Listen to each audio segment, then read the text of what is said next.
Allah'tan istəyirəm ki, bu görüşümüzü, bu məclisimizi öz dərgahında xeyirli, bərəkətli elm və zikr məclislərindən yazsın. Və bugünkü görüşümüz hər birimizin daima ehtiyac duyduğu bir mövzu və məsələ barədə olacaq. Baxmayaraq bu barədə çox danışmışıq, lakin həmişə yeri var və ehtiyaclarımız vardır. Belə ki, madem ki biz bu dünyaya gəlmişik, bilməliyik ki, bu dünya imtahanlar, bəlalar dünyasıdır və Allah Teala bizləri daima imtihana çəkir. Və Allah Teala bizləri bəzən canımızla, bəzən malımızla, bəzən əkin biçinlə, bəzən ticarətlə, bəzən evlatlarımızla, bəzən də xəstəliklərlə imtihana çəkir. Beləcə Allah Subhanahu Teala Quran-ı Kərimdə Bəqərə surəsində buyurur ki: وَلَنَبْلُوَنَّكُمْ بِشَيْءٍ مِنَ الْخَوْفِ وَالْجُوعِ وَنَقْصٍ مِنَ الْأَمْوَالِ وَالْأَنْفُسِ وَالثَّمَرَاتِ وَبَشِّرِ الصَّابِرِينَ.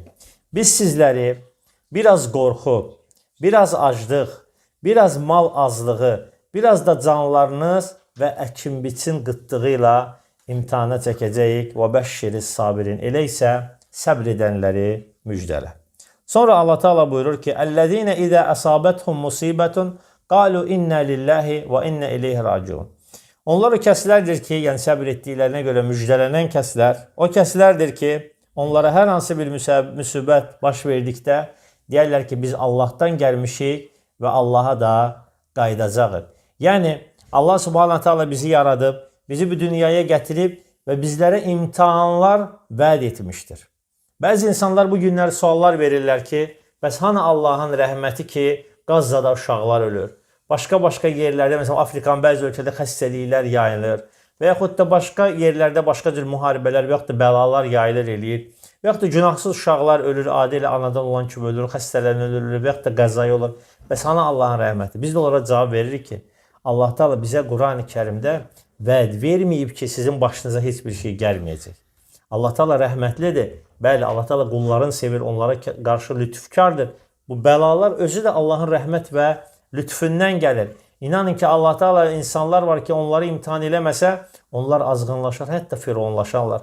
İbn Qeyyim rahimehullah deyir ki, hər bir insanın qəlbində fironluq vardır. Sadəcə şərait yaranmır ki, o fironluq üzə çıxsın.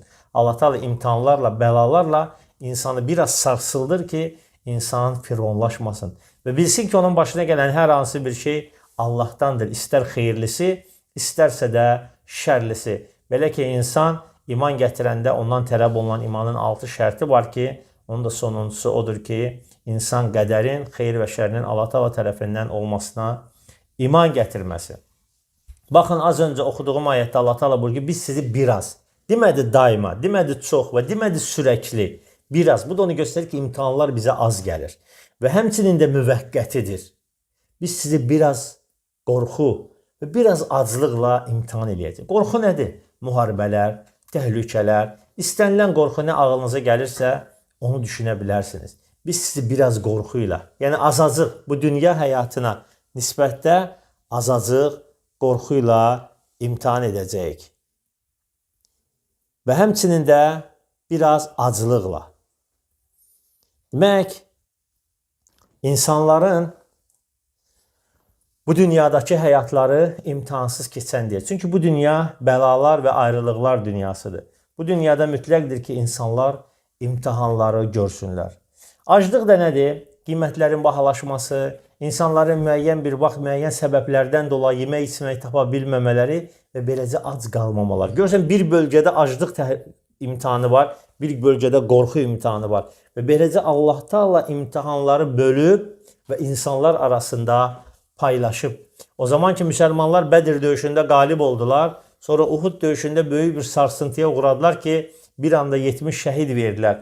Allah Teala buyurur ki, o hadisə barədə tilkəl əyyəmu nudavuluha beynən-nas. Biz bu günləri insanlar arasında bölüşmüşük. Yəni dünən Bədirdə qalib gəldiniz, bu günləri isə Uhudda ibtila olunmusunuz. Və beləcə insanların arasında bəlalar dəyişilir və həmçinin də bəlalar özlüyündə də insanların arasında fərqlidir. Yəni birinə malla gəlir, birinə canla gəlir və yaxud da bir gün malla gəlir, bir gün canla gəlir, bir gün qorxu ilə gəlir, bir gün acılıqla, bir gün kasıbçılıqla və beləcə insanlar eyni vaxtda Allahın dəqiq və kamil ədaləti ilə imtihan olunmaqdadılar ki, çünki bəzi insanlara canla, bəzilərinə malla, bəzilərinə qorxu ilə imtihan ağır gəlir. İnsanlar hamısı eyni vaxtda Allahın ədaləti ilə imtihan olunurlar ki, onlar Məsələn, kiminəsə asan, kiminəsə çətin gəlməsin. Çünki elə adam var ki, canına nə olur olsun, malına olmasın. Elə adam var ki, malına nə olur olsun, canına olmasın. Ona görə Allah Teala bizləri həm mallı, həm canlı imtahan edir. Həmçində ibadətlər də belədir, bəzi ibadətlər var, malladır, bəzi ibadətlər var, canlıdır, bəziləri isə hər ikisi. Sonra buyurur ki, biraz mal əksikliyi ilə, mal qıtlığı ilə. Mal qıtlığı nədir? İnsanın əlindəki sərvəti onun əlindən çıxması və yaxud da insan o sərvəti qazana bilməməsi və beləcə hər bir insan malı ilə imtihandadır. Ola bilsin malı qazana bilmir, ola bilsin qazanıb, əziyyət çəkib, üstündə böyük əmək qoyub, lakin bu günlərə hər hansı bir səbəbdən o mal azalır və yaxud da onun əlindən gedir və yaxud da hər hansı bir bəlalarla insan malında ibtila olunub və beləcə insan o zaman bilməlidir ki, Allahın bizə vədi budur. Allah Teala deməyib ki, sizin həmişə malınız artacaq, həmişə rifah içində olasınız, heç bir çətinlik görməyəsiniz. Xeyr, Allah Teala biz sizi biraz mal qıtlığı ilə də imtihana çəkəcəyik. İnnə mə'al usri yusra və innə mə'al usri yusra. Həqiqətən də hər çətinliyin ardından bir asanlıq var. Həqiqətən də hər çətinliyin ardından bir asanlıq var. Allah Teala 2 dəfə təkrar edir ki, bunu.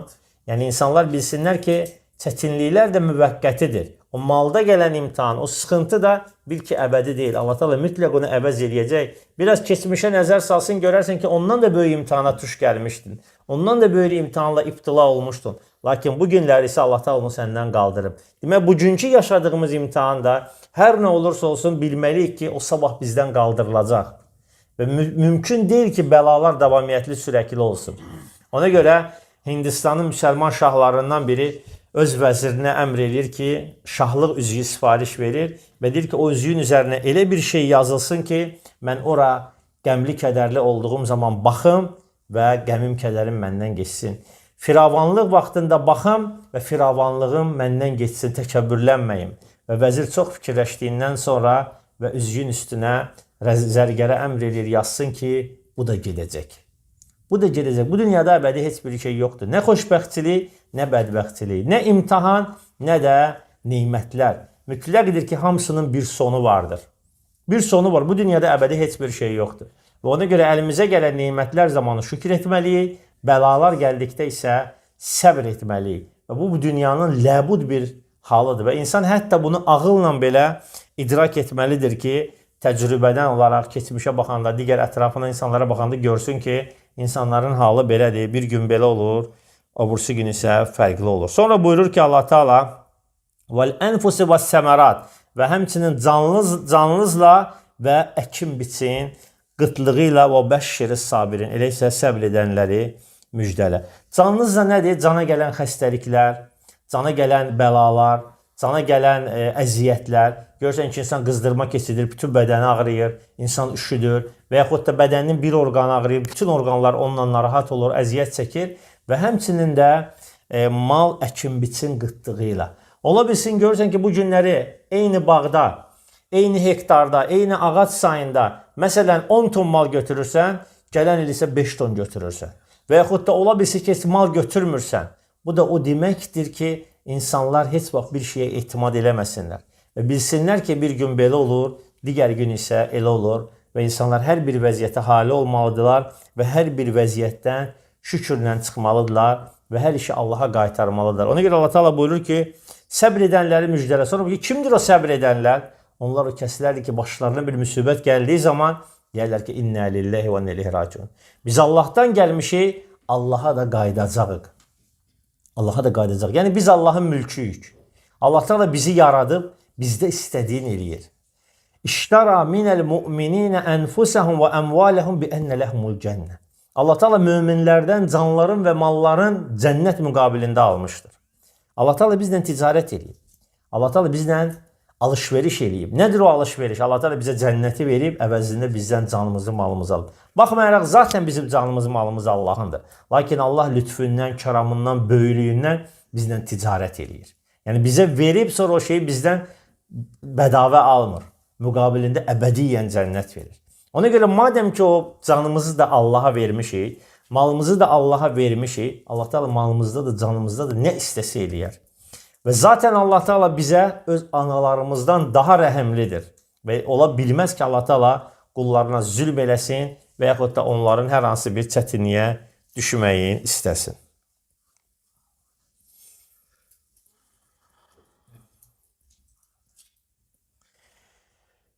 Və beləcə biz bildikdən sonra ki, bizim hər bir halımız imtahandır və bu zaman biz nə etməliyik? İmanımızı artırmalıyıq ki, o imtahanlar gələn vaxtı biz həqiqi mömin sifəti ortaya qoyaq və həqiqi bir mömin mövqeyi alaq. Bu xüsusda Peyğəmbərimiz sallallahu aleyhi və səlləm buyurur ki, "Əcəbən li əmril mümin." Həqiqətən də möminin işi əcaibdir. Yəni təəccüblüdür, qeyri-adidir. Başqaları kimi deyil. Əcəbən, yəni ki, əcaibdir. Əcaibdir, yəni ki, təəccüblüdür. Qeyri-adidir. Başqa imanı olmayan insanlar kimi deyil. Həqiqətən də bu imtahan vaxtı görsənir. Baxın, buyurur ki, "İnnə əmrahu kulluhu xeyr." Kulluhu xeyr. Çünki deyir, onun hər bir halı onun üçün xeyirlidir. Və leysə zəlikə li əhədin illə lil mümin. Və həqiqətən də bu yalnız və yalnız möminə aiddir. Yəni möminin özəlliklərindən və gözəlliklərindəndir ki, başqalarında bu yoxdur. İn əsabəthu sarraun şəkar. Əgər onun başına bir xeyir iş gələrsə, bu zaman buna şükür eləyər. Fəkənə xayran ləhu. Bu da onun xeyrini olar. Və in əsabəthu darrau sabara fəkənə xayran ləhu. Əgər başına bir müsibət gəldikdə, buna da səbr eləyər. Bu da onun xeyrinədir. Bax, bizim bu dünyadakı halımız iki şeydən kənara çıxmır. Ya nemətlər, ya bəlalar. Nemətlər vaxtı şükür etmək, bəlalar vaxtı isə səbr etmək, insan beləcə bu dünyanı yola vermiş olar. Ona görə Muhammed ibn Abdülvahab, Allah ona rəhmət eləsin, deyir ki, ey Allah sənə rəhm eləsin. Ey Allahın qulu, Allah sənə rəhm eləsin.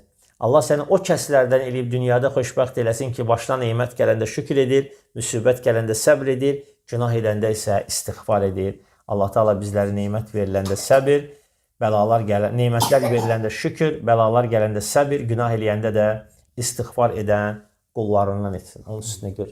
Onun altına üstünə gör bir şey ata bilərsiniz. Və sonra Allah Subhanahu Teala Ali İmran surəsi 200-cü ayədə buyurur ki: "Ya eyyuhellezine amenu sabiru ve sabiru ve rabitu vettaqullaha leallekum tuflihun." Ey iman gətirənlər, yəni ey özünə mömin deyənlər.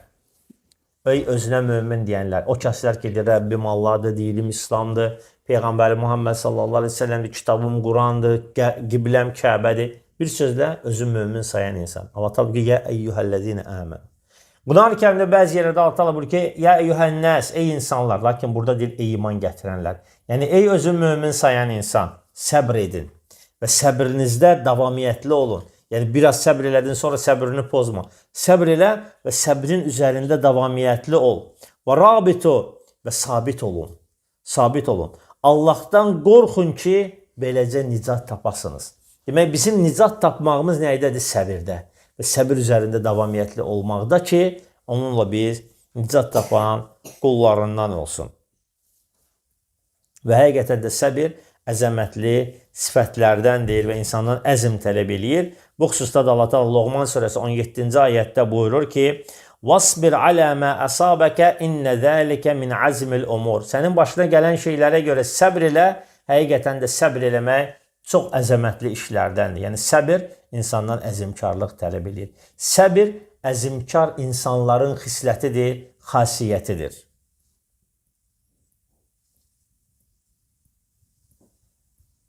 Allah Teala möminləri heç də alçatmaq üçün imtihan eləmir.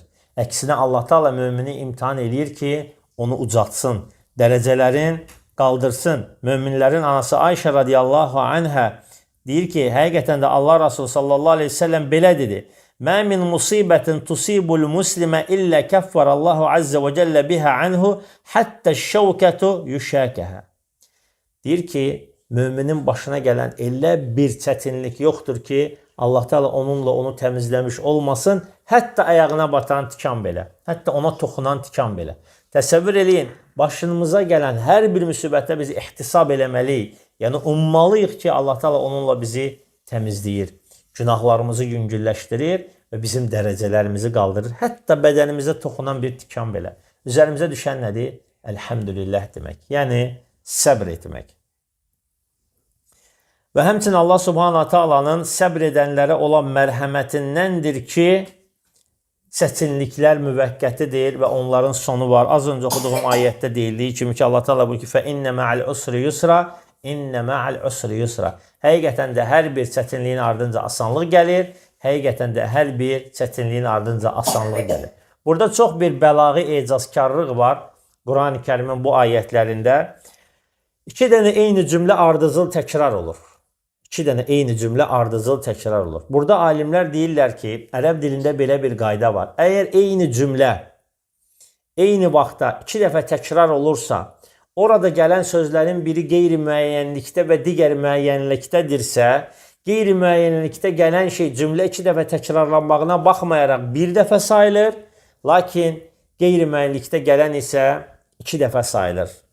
Bax, burada 2 dəfə Allah Teala buyurur ki, فَإِنَّ مَعَ الْعُسْرِ Əl-usr, çətinlik müəyyənlikdə gəldi.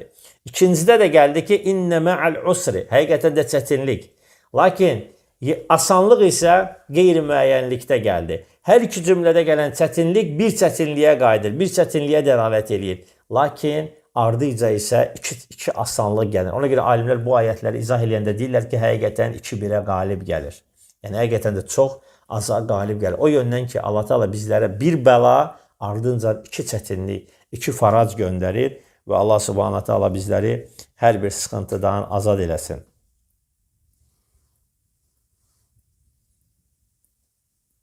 Və ona görə deyirlər ki, əgər bir insanın başına bir çətinlik gəldisə, mütləq və mütləq ardıca onun bir asanlığını gözləsin. Baxın, səhabələrin başına çox ağır hadisələr gəlmişdi.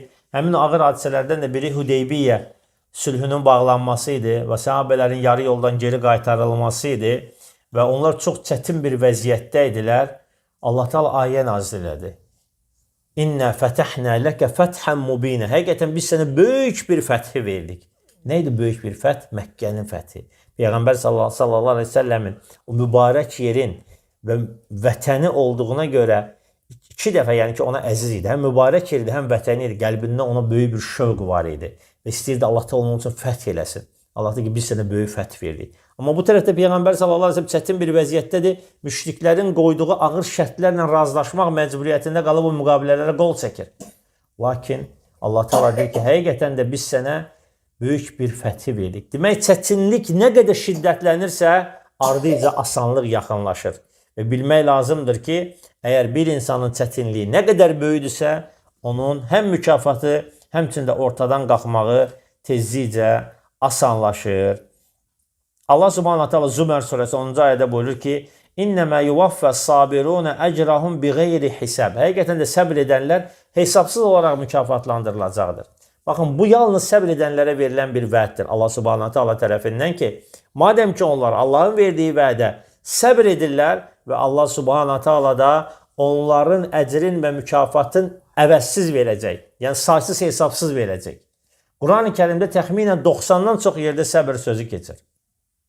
Demək, bu da onu göstərir ki, Quran nazil olan insanlar, yəni biz səbrə nə qədər ehtiyacımız var və həyatımızın hər bir anında səbrə ehtiyacımız var. Zənginləşəndə də səbr etməliyik ki, azğınlaşmayaq və kasıblıq vaxtı da, çətinlik vaxtı da səbrə ehtiyacımız var ki, nankorlaşmayaq.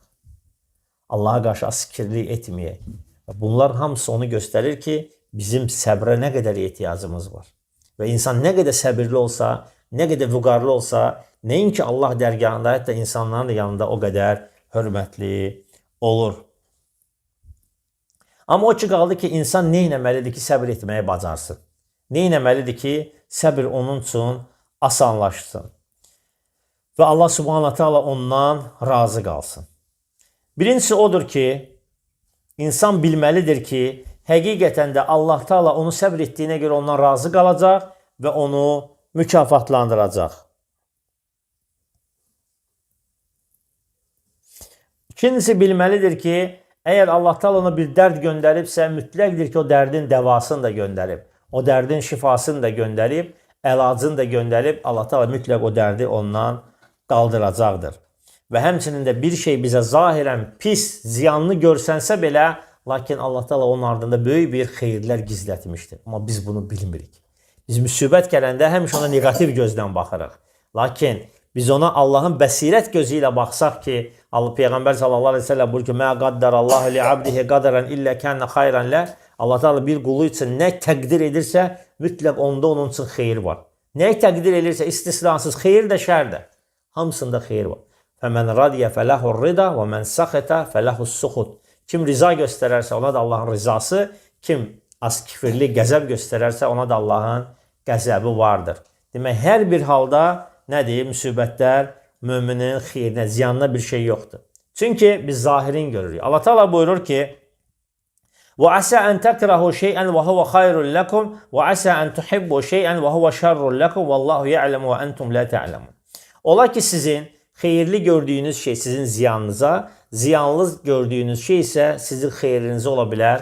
Allah bilir, sizsə bunu bilməzsiniz. Bəqərə surəsi 216. Nisa surəsi 19-da isə Allah Teala buyurur ki: فَعَسَى أَنْ تَكْرَهُ شَيْئًا وَيَجْعَلَ اللّٰهُ فِيهِ خَيْرًا كَثِيرًا. Ola ki sizin ziyanlı gördüyünüz şeydən Allah Teala bir çox xeyirlər qoymuş olsun. Yəni bugün sən ziyanlı görürsən, maşının əzildi, avtoqəza oldu. Yəni əlindən çıxdı, ələ gələn bir şey deyil. Deyir ki, ola bilsin ki Allah onun içində çoxlu xeyirlər gizlədir. Çoxlu xeyirlər. İnsan da həyat da ibtila da olur. Sən həyat yoldaşından ayrıldın, başına bir iş gəldi. Lakin bil ki Allah onun içində böyük xeyirlər gizlədir. Və bil ki həmişə bunu heç vaxt unutma ki Allah Teala səndən bir şey alırsa mütləq onu ondan xeyirlisi ilə əvəz eləmək istəyir. Yetər ki sən buna qarşı səbr elə və riza göstər. Çünki Allah Teala qullarını sevir. Allah Teala qullarını çox sevir. Peyğəmbər sallallahu əleyhi və səlləm bir dəfə səhabələrə belə bir şey göstərir. Əsirlikdə olan bir qadın əmizdirdiyi körpə süd verdiyi uşağın itirir. Və onu axtarır. Uzun çətinlikdən sonra tapır və onu sinəsinə sıxır, başlayır onu yedizdirməyə. Və orada səhabələrə göstərir ki, sizcə o uşaq anasını oda atar? Dilə ki, hər şey Rasulullah. Heç vaxt niyə də atsın ki? Deyir ki, bax, Allahın sizə olan sevgisi o ananın uşağına olan sevgisindəndir. Ona görə başına hər hansı bir imtihan gələndə bunu yadına sal. Bilginən ki, Allah Subhanahu Taala səni öz anandan da daha çox sevir. Allah Taala səni zülm etmək istəməz. Allah Taala səni bədbəxt eləmək istəməz. Allah Taala sənin üçün yalnız və yalnız xeyir istəməkdədir. Və həmçinin insan üçüncü olaraq bilməlidir ki, səbir müsibətin ilk vaxtında edilən səbirdir. Əgər insan həmin vaxtda səbir etdirsə, o səbir edənlərdən sayılır. Sonra zaten sən buna səbir edəcəksən. Bax, bu da məntiqlə qəbul olunan bir şeydir. Bax, deyək ki, başımıza hər hansı bir şey gəldi. Yəni, sən o anda səbir etməsən, o nəsə dəyişəcək və fikirləş ki, onsuz da sən bununla barışmalısan. Bunun geri qaydan bir halı yoxdur. Oldusa oldu. Yox, sonra səbr edirsən, yenə də bir şey dəyişmədi. Hələ bunu əvvəldən səbr elə də. Əvvəldən səbr elə. Bu insan görsən, nam boyda fəryad qopardır. Sabahlar görsən ki, elə çalır, oxuyur, oynayır ki, heç elə bil ki, bu maşına o müsibət gələn adam deyil. Demirik çalıq oynan və ilk vaxtdan o səbr elə. Yoxsa sus qina. Peyğəmbər sallallahu əleyhi və səlləm buyurur ki, Allah Subhanahu taala bir qulunun gözünün ağı qarası olan evladını alır. Və mələklərə deyir ki, gedin görün qulum nədir, onun göz bəbəyini almışam. Baxmayaraq Allah Teala bunu bilir, lakin bizə göstərmək, mələklərə göstərmək istəyir. Və həmin adamı tərifliyi bu günləri bizim dilimizdə də onun şənini ucatmaq istəyir. Baxın, biz bu gün onu yad edirik. Ona görə Allah soruşur. Deyir ki, gedin görün qulum nə mövqeyi aldı. Mələklər gəlirdi ki, ey Rəbbimiz, həmin adam həmdidir. Allah həmd sənayidir. Sənin şəninə təriflər edir. Başına o boyda müsibət gəlməyinə baxmayaraq.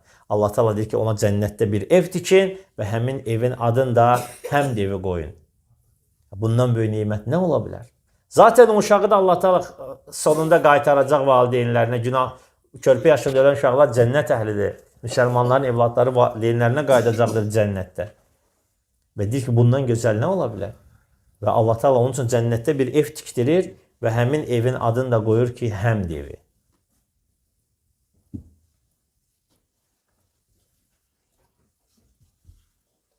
İbn Qeyyim rahimehullah deyir ki,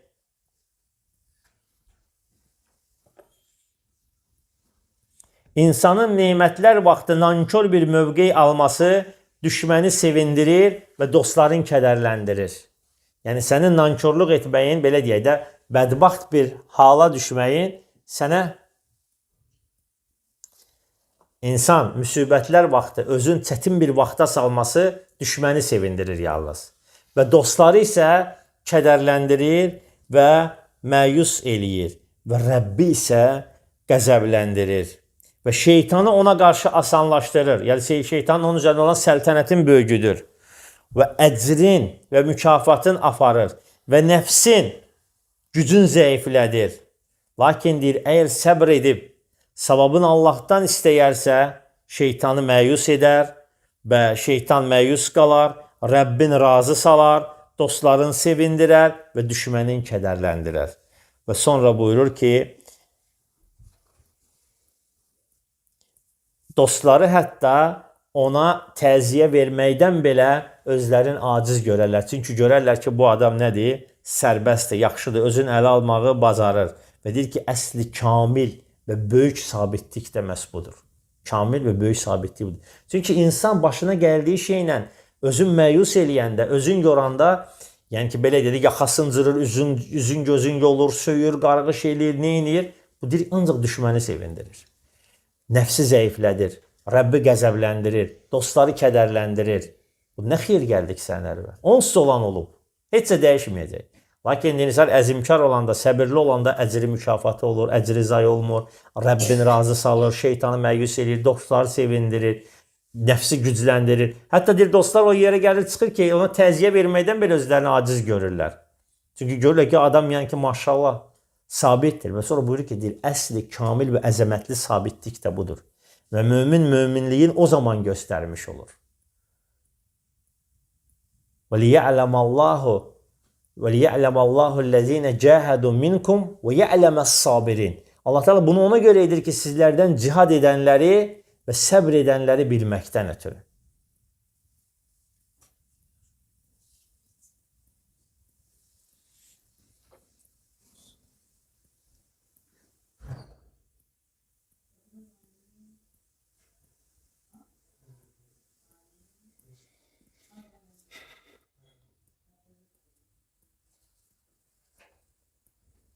Dördüncüsü odur ki, insan başına gələn müsibətlər vaxtı özündən daha böyük müsibətlərə düçar olan insanların halını xatırlaması. Peyğəmbərimiz sallallahu aleyhi ve sellem buyurur ki, sizlərdən birinin başına bir müsibət gəldikdə mənim müsibətimi xatırlasın. Mənim müsibətimi xatırlasın. Peyğəmbərimiz sallallahu aleyhi ve sellemin başına gəlməyən heç bir müsibət yoxdur. Bütün peyğəmbərlərin başına gələn müsibətləri Allah Teala tək Muhammed sallallahu aleyhi ve sellemin başına gətirir. Onun həyatını oxuyanlar, həyatı ilə, sirasına maraqlanan insanlar görər ki, o insan hansı çətin vəziyyətlərdən keçib. Yəni, mən bu günlər onu danışmaq istəmirəm, bir dəfə ona məxsusi bir vaxt ayırarıq, danışarıq. Yəni, insanın gözləri yaşarmaya bilmir. Yəni, Allah subhanahu ta'ala bir insanı nə qədər iptila eləyər? Hansı ki, Adəmdən Xatəmə qədər ən çox sevdiyi insandır. Ən çox razı qaldığın insandır. Bəşəriyyətin seyyididir, ağasıdır. Aləmlərə sultan olaraq göndərilmiş bir peyğəmbərdir. Lakin Allah Teala ən çətin imtihanlara onu salır. Və buyurur ki, Əşəddün nəsi bələən əl-ənbiyə thumməl-ləzinə əl-əşbəh vəl-əşbəh. Deyir ki, ən böyük müsibətlərə düçar olan peyğəmbərlər və onlara oxşayanlardır.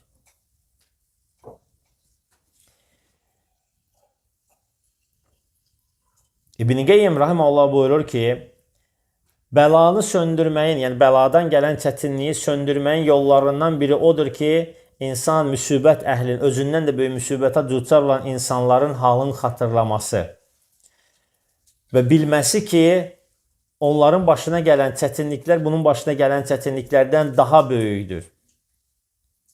Və sağına soluna baxdıqda elə şeylər görəcək ki, öz halın yadından çıxardacaqdır. Və belə olanda insan artıq ondan həsrət qalxır, artıq həsrət çəkmir. Və beləcə insan əgər aləmə nəzər çalsa və görəcək ki, nə qədər insanlar böyük bir imtihanlar içində yaşamış və böyük bir çətinliklər içində yaşamışdılar. Və beləcə insan artıq bir sakitlik, bir səkinət tapmış olur. Və beləcə ondan o dərd bəla uzaqlaşıb getmiş olur. Hətta insan bundan sonra hətta gülə də bilər.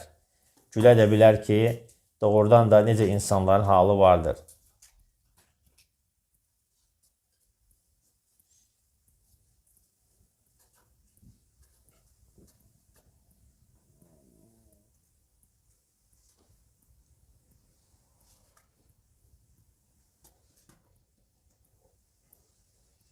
Beşincisi odur ki, Allah Subhanahu Teala bu şeylərlə bizi imtihan eləyir. Allah Teala bizim nə olduğumuzu bizim özümüzə göstərmək istəyir. Bu xüsusda da yəni İbn Qeyyim rahimehullah buyurur ki, o kəs ki imtihan olunur, bilsin ki o hikmətlilərin hikmətlisi sahibindən, rəhmətlilərin rəhməti sahibindən imtihan olunur. Və həmin o Subhanahu Teala ona o imtihanı göndərməklə onu həlak etmək istəmir və ona əzab vermək istəmir. Lakin deyir, Allah Teala onun halını imtihan eləmək istəyir və onu bununla dərəcələrini qaldırmaq istəyir ki, onun səbri, rizası görsənsin deyə, imanın ortaya qoysun deyə. Və həmçinin Allah Teala onun səsini eşitmək istəyir, onun dualarını eşitmək istəyir, onu öz qapısında, öz dərgahında dualar edən, öz nəfsini sındırıb Allahın qarşısında acizanə dualar etməyin görmək istəyir. Belə bir rivayət var, tam səhihliyini bilmirəm. Allah bilir doğrusun, etimad eləməyin bu rivayətin səhihliyinə, lakin ibrətamizdir. Mələklər deyir ki, bir dəfə bir kəs çox pis insan Allaha dua etdi və Allah Teala onun duasını da həmən qəbul etdi. Və mələklər çox təəccüblə soruşdular ki, ey Rəbbimiz, bu insanın bu günahları və zülümləri var. Niyə görə onun duasını dərhal qəbul etdin? Allah Teala ki, mən onun səsini eşitmək istəmirəm. İstəmirəm ki, onun duası qəbul olsun. Belə bir təmsil də var, rivayət də var. Deyirlər ki, bir sərçə olur, bir yuva qurur və böyük bir fırtına, qasırğa gəlir, həmin sərçənin yuvasını dağıdır. Və həmin sərçə üzgün bir vəziyyətdə ağacın budağında oturur və gəlib ondan soruşurlar, deyir ki, ey Rəbbim, mənim nəyim var idi ki? Bu dünyada cəm bir dənə yuvam var idi, onu da sən dağıtdın. Day mənim nə olacaqdı? Başqa nəyim vardı? Bu dünyada bir dənə dağıdacaq şey mənim yuvamı mı gördü? Sonra ona deyilir ki, sənin yuvana qarşı ilan yaxınlaşırdı. Və sən də yuvanın içindəydin və ilan gəlib səni orada udacaq idi. Lakin Allah Teala o qasırğı ilə yuvanı dağıtdı və sən də yuvandan uçdun getdin, ilan gəlib səni yeyə bilmədi. Və ondan sonra kədərlənir. Baxın, bizim bütün halımız da budur. Biz bilmirik, biz sadəcə küləyi görürük, yuvanın dağılmağını görürük. Onun arxasında hansı hikmətlər gizlənməyin biz bilə bilmirik. Allah Teala bir şeydən səni yayındırırsa, bil ki, o tərəfdə sənin üçün başqa xeyir qapıları gizlədir. Başqa xeyir qapıları qoyub, başqa xeyir işlər qoyub sənin üçün Allah Subhanahu Teala. Mütləqdir ki, onun bir gün sən gerçəyi, həqiqətlərini görəcəksən. Lakin sən hikmətlisi deyilsən, axı sən onu bu günləri görə biləsən. Onu yalnız Allah görə bilər. Yalnız Allah Subhanahu Teala orada sənin üçün nəyi gizlədib, nəyi hazırlayıb, Allah bilir. Bu dünyada müsibətlərə düçar olan insanlar, qiyamət günü onlara verilən əcr və savabları gördükdə deyəcək ki, ya Rəbbi, kaş ki bizim müsibətlərimiz çox olardı. Amma bu dünyada insan dözə bilmir. İnsanın imanı o qədər yəqin ola bilər ki, insan müsibətin dalınca müsibət istəyər. Bu da çox çətin bir şeydir. Amma onu istəməsən də səbr elə. İstəmək də lazımdır. Allahdan afiyət diləmək lazımdır. Çünki biz zəifik. Allahdan afiyət diləməliyik ki, Allahım bizə bu dünyada da, axirətdə də afiyət verir. Günahlarımızı bağışla. Bizləri cəhənnəm odundan qoru.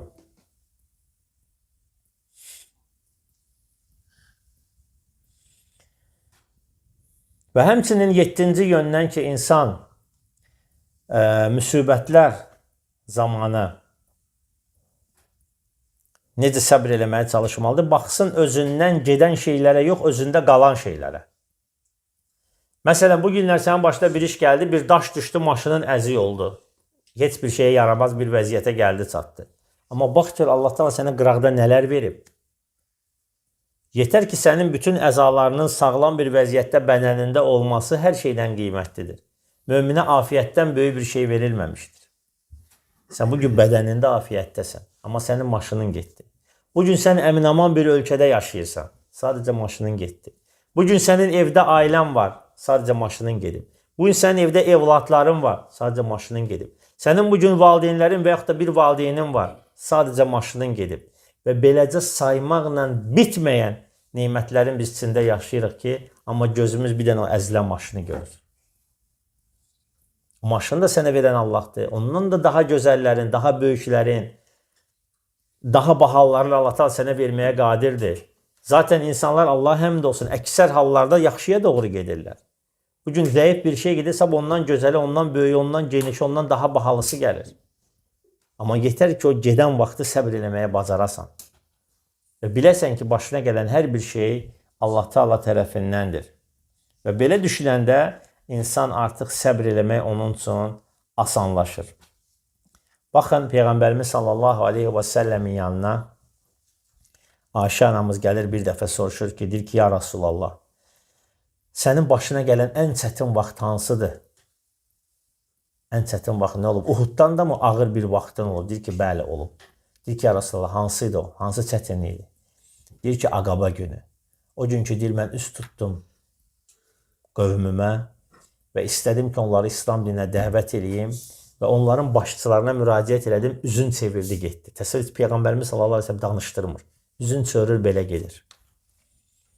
Və Taifdə Peyğəmbərimiz sallallahu aleyhi ve sellemə daşqalaq eləyirlər. Kimlər? Qadınlar və uşaqlar. Buca ən alçaldıcı bir hərəkət idi ki, onu Peyğəmbərimiz sallallahu aleyhi ve sellemə qarşı elədilər.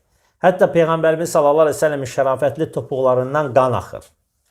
Daşlayırlar onu uşaqlar. Təsəvvür elə ki, bir sən ağıl kişisən, hörmətli bir adamsan, küçü ilə geçsən, qapını açırlar, küçüyə çıxırlar, qadınlar, uşaqlar səni daşa basır.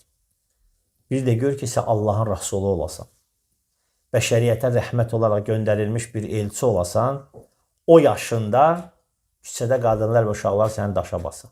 Və Peyğəmbər sallallahu aleyhi ve sellem bundan çox məyus olur. Həddindən artıq məyus olur. Və Allah Taala bunun məyusluğunu görür və rəhm eləyir öz elçisinə. O zaman Cəbrail əleyhissalamı göndərir. Cəbrail gəlir ki, ya Muhammed, artıq Allah Taala dağlar mələyini göndərir. O zaman buludlar açılır. Dağlar mələyi Peyğəmbərimiz sallallahu aleyhi ve sellemə salam verir. Və deyir ki, ya Muhammed, biz Allahın, sənin Rəbbinin deyir, əmri ilə gəlmişik sənin yanına ki, sən bizə nəyi əmr edəsən, biz onu edək. Və deyir, əgər istəyirsənsə, o Taifdəki dağı, yəni o Taif iki dağın arasındaydı. Deyir, o iki dağı biri-birinə vırım, əzim onları o dağın arasında məhv edeyim. Peyğəmbər sallallahu aleyhi ve sellem deyir, xeyr deyir. Xeyr. Onlar deyir, mənim qövmümdür. Onlar mənim qövmümdür. Və ümid eləyirəm ki, Allah Taala onların soyundan, onların belindən elə insanlar gətirəcək ki, onlar tək olan Allaha ibadət eləyəcək və ona heç bir şey şərik qoşmayacaq. Və deyir ki, onlar etdikləri nədir bilmirlər. Baxın, o boyda çətin bir vəziyyətdə, o cür alçaldıcı bir qarşılıq vermələrinə baxmayaraq, Peyğəmbər sallallahu aleyhi ve sellem onlara üç yöndən mərhəmət edir. Birincisidir ki, onlar mənim qövmümdür, özünə nisbət edir. Üzmür özünü onlardan. Deyir, onlar mənim qövmümdür. Yəni, saxlayır onları öz himayəsində, öz zimməsində yenə. Sonra deyir ki, onlar nə etdiklərini bilmir. Onlara üzr gətirir. Subhanallah. Ona zülm işgəncə verirlər, alçaldırırlar. Və mələklər də gəlib intiqam alsın Allahın izni ilə onlardan. Deyir ki, onlar elədiyini bilmir. Üzr gətirir. Və sonra nə deyir? Onların gələcəyi üçün daha xeyirli bir şey istəyir. Hansı ki, o da hasil olur. Son. Deyir ki, ola bilsin ki, onların soyundan elə bir insanlar gələcək ki, tək olan Allaha ibadət edəcəklər və ona heç bir şey şərik qoşmayacaqlar. Və bu da Allah həmd olsun, bu günlər demək olar ki, Ərəbistan yarımadasında hamı müsəlmandır. Və nəinki müsəlmandır, tək olan Allaha ibadət edirlər və ona heç bir şey şərik qoşmurlar. Yəni şirk falan artıq o yerlərdən qaldırılmışdı günü bu günə qədər. Və Peyğəmbər sallallahu aleyhi ve sellem istədiyi və Allah'tan olan ümidi də məhz bu idi. Baxın, müsibət zamanı insanın aldığı mövqeyə baxın. Ona görə Allah tabii ki, Peyğəmbərdə sizin üçün ibrətlər vardır. Möminlər üçün, Allah'tan qorxanlar üçün Peyğəmbərimiz sallallahu aleyhi ve sellem ibrətlər vardır. Görün necə mövqeyi alır. Onlara qarşı mərhəmətin göstərir. Və həmçinin də insan bilməlidir ki, cənnətə getmək heç də asan deyil. Heç də asan deyil. Peyğəmbərimiz sallallahu aleyhi ve sellemə cənnət göstəriləndə deyir ki, Cəbrail əleyhissalama deyir ki, Allah'a and olsun ki, hər kəs bura gəlməyə çalışacaq. Deyir, yox, elə demə. Gəl elə bir cənnətin kənarına bax. Çıxırlar cənnətin kənarına baxın, gör ki, cənnət çətinliklərlə, bəlalarla, müsibətlərlə əhatə olunub. Və deyir ki, yox, deyir, Allah'a and olsun ki, bura çox az adam gələ biləcək. Yəni, o imtihanları, o enişli, yoxuşlu gələn yolu çox az adamlar keçə biləcək ki, cənnətə girsin. Sonra cəhənnəmi göstərilirlər. Peyğəmbər sallallahu aleyhi ve sellem ki, Allah'ın olsun ki, heç kəs bura gəlməz. Sonra cəhənnəmin kənarlarını göstərirlər. O zaman Peyğəmbər sallallahu aleyhi ve sellem görür ki, cəhənnəm də şəhvətlərlə, günahlarla, asiliklərlə əhatə olunub və artıq görür ki, cəhənnəmə gedən yol nə qədər asanlaşmışdır. və ona görə deyir ki, Allaha and olsun ki, çox az adam olacaq ki, burada nicat tapsın. Uca Allahdan istəyirəm ki, bizləri cəhənnəmdən uzaqlaşıb cənnətə gedən mömin qullarından eləsin və Allah Teala bizləri eşidib faydalanıb ən doğrusuna tabi olanlardan etsin. Allah Teala bizlərə bilmədiklərimizi öyrətsin və bildiklərimizlə əməl etməkdə yardımcı olsun. Və uca Allahdan istəyirəm ki, ölkəmizə, xalqımıza sülh, əmin-amanlıq, bol-bol xeyir, bərəkət versin. Allah Teala ölkəmiz üçün, müsəlmanlar üçün, xalqımız üçün, bütün dünyadakı müsəlmanlar üçün kim şər, ziyan istəyirsə, Allah Teala o ziyanı, şəri onun canına salsın. Allah Teala kim ki müsəlmanlar üçün tələ qurur, hiylə qurur, Allah Teala onları hamısını onların öz başlarına gətirsin. Və Allah Teala yer üzündə nə qədər düşmən tapdağı altında olan, kafir tapdağı altında olan müsəlman torpaqları var, tezliklə onları azad eləsin. Əsirləri azad eləsin. Və Allah Teala bizim sərhədlərimizin də bərpasında ölkəmizə, xalqımıza yardımcı olsun. Və həqiqətən də Allah Teala hər bir şeyə qadirdir və ən doğrusunu bilən Allahdır. Və əxiru dəvana enelhamdülillahi rabbil alemin. Və salatu və selamu alə əşrefil ənbiyai vəl mursalin.